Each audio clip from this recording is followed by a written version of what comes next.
because there's a big infection in these campuses of anti-Semitism, of not just anti-Israel viewpoints, also anti-Jewish viewpoints, but pro-terrorist, pro-Hamas, pro-Islamist viewpoints being openly expressed on places like Columbia and Yale and Harvard.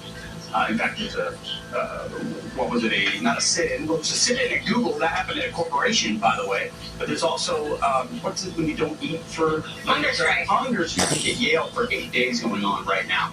Here's images of New York City, an encampment created in the middle of Columbia's, what was once a beautiful university. Here's a portion of some of the chants, some of the protests we're seeing. This could be the beginning of something bigger, something scary across the country. Watch.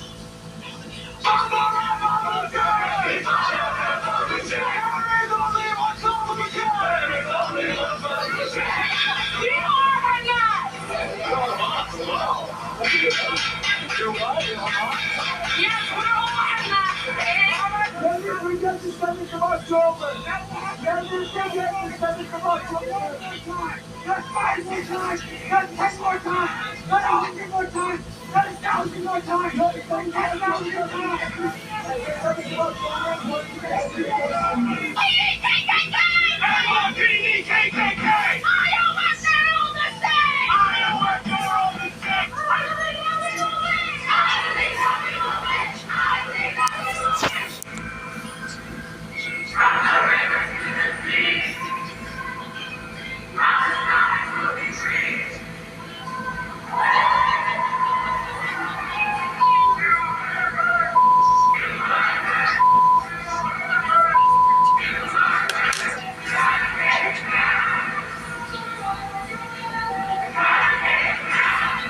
You know, I can definitely say in the last few days, I think they've made it quite clear that this is not a pro-peace, some sort of peaceful resolution protest happening. I mean, they are actively saying, we are Hamas. Yep.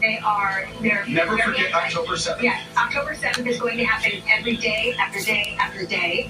Let's remind people what happened on October 7th. It was the brutal massacre and rape of women, children, and all innocents. And you continue to hear them yelling for ceasefire, ceasefire. Hamas is the one who continues to reject the ceasefires. And at this point, Hamas is the only one standing in the way of Palestinians and any sort of ceasefire. I want to see you circling different portions of that. Yeah, I mean, you mentioned it, Doctor. I mean, we are Hamas. Never forget October 7th. NYPD, KKK, IDF, all the same. It's sheer hate. It's very... I mean, coming from students that are supposed to be at elite American universities is sheer ignorance. They don't know the history. They don't know the background. They don't know what's really going on. And they're joined by celebrities like Susan Sarandon. I think you saw that little image that popped up. The celebrities are joining in. But from what we understand, a lot of this is student-driven. These are students who are activists at these schools. Some of the most crazy things you heard that you circled there, Pete, highlighted, are things that have been said. Not all. Have been said by protesters outside of campus. Those sitting inside campus, we're trying to get an idea of what it is they're asking for, what are their demands, and C.B. Cotton, the Fox reporter, went to Columbia. We're going to try to go in and see if we can hear more about these students' demands. Stay with me.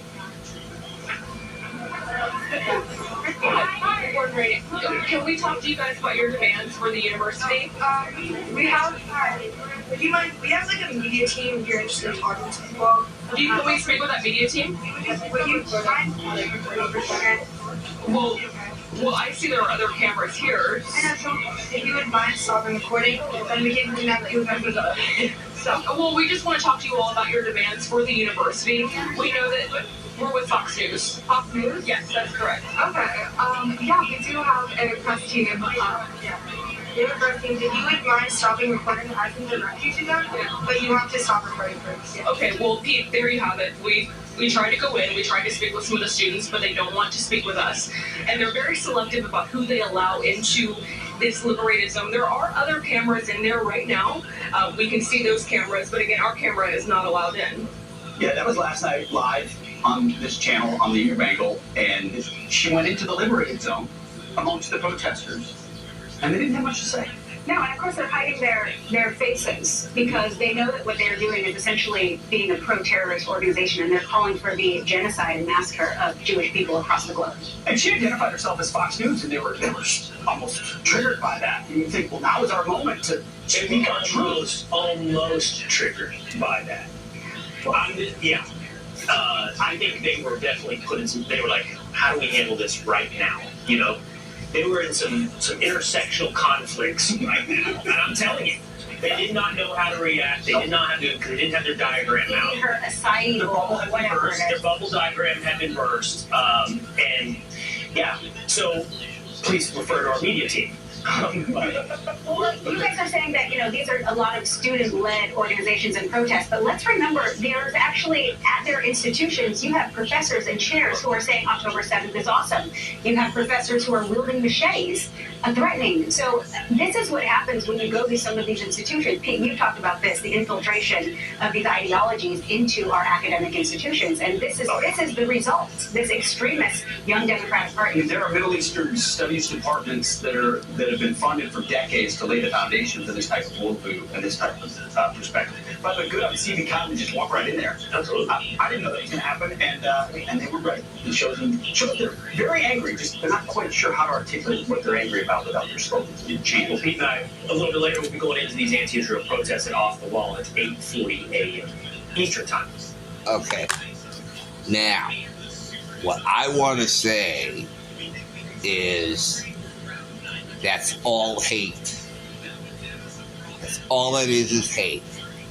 And I've said this before that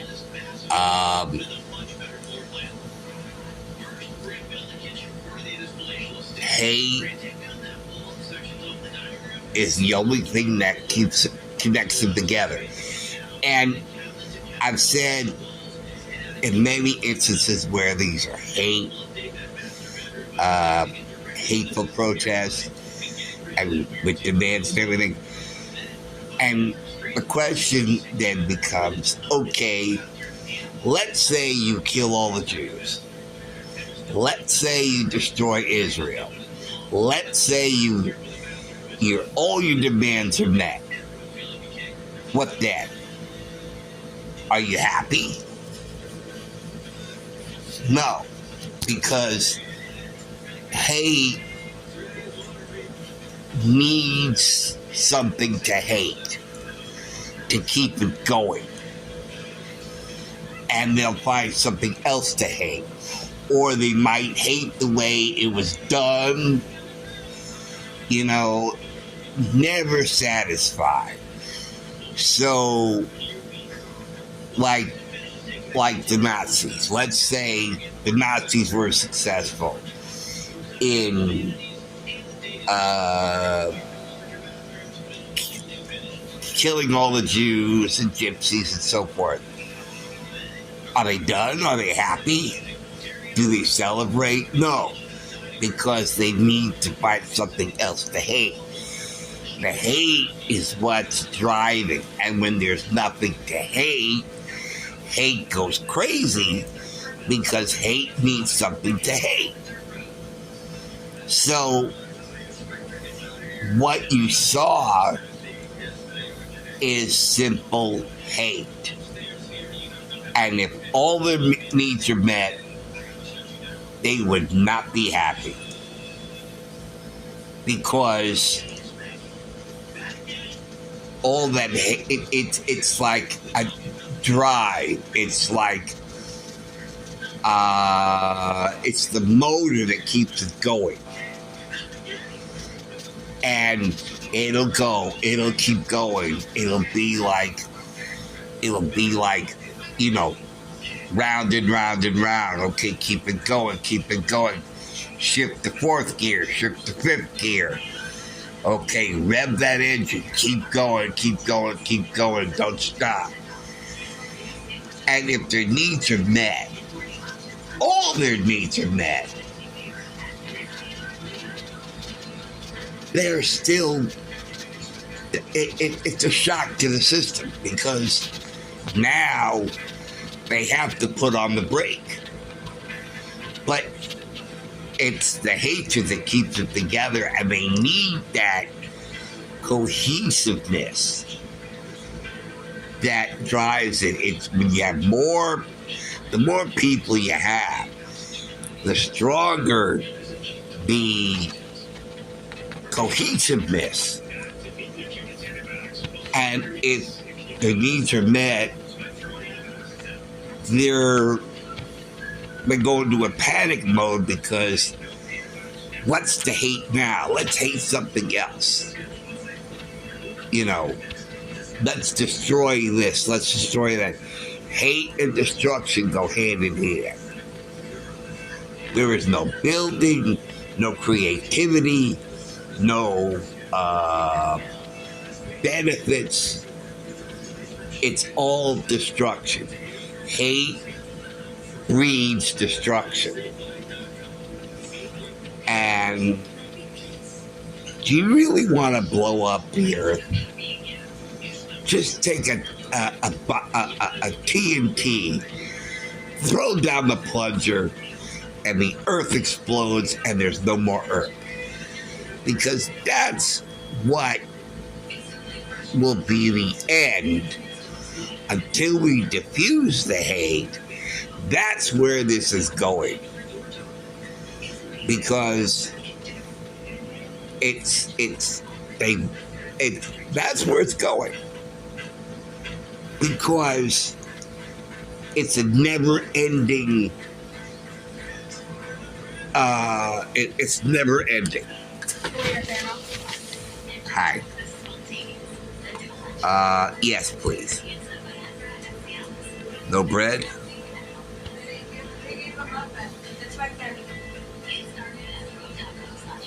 Oh, thank you. So anyway, that's what I wanted to say about that. Thank you for watching. Thank you for listening again. See you later.